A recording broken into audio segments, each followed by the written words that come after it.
Mga kumar, samahan niyo ko dahil panahon na ng cherry blossom season dito sa Washington, D.C. O diba, kita-kita niyo naman. So samahan niyo ako, tara, nakaka-excite! Tapos yun na nga mga bes, yung mga pinakaunang cherry blossoms na tinanim dito sa Washington, D.C.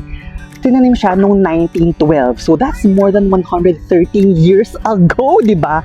Regalo ng mga Hapon sa Amerika. Oh. Tapos, yung unang Cherry Blossom Festival, ginanap siya noong 1935. Tingnan mo naman, sobrang dami ng taong mag-a-attend. Di ba? More than 90 years ago. So ito, first time ko rin ito matitignan na 5 years na ako nakatira dito sa Washington, D.C. Yung last week ng March, yun yung pinaka-busy or pinaka-peak ng cherry blossoms.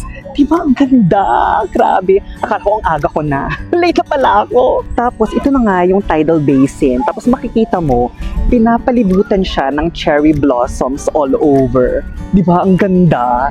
Tapos yun yung Thomas Jefferson Memorial sa likod natin. Ang ganda ng kulay nito, oh. Yung ibang cherry blossoms, lighter siya kumpara sa iba. Diba? Ang ganda ng pagka-pink nito. Babaeng babae. At tingnan mo, pictorial moment talaga sa karamihan dito.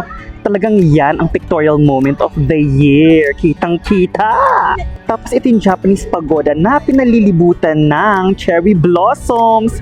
O diba? Feeling natin nasa Japan tayo. So yun na nga. Salamat mga kumars at sinamahan niyo ako. God bless. Uulitin.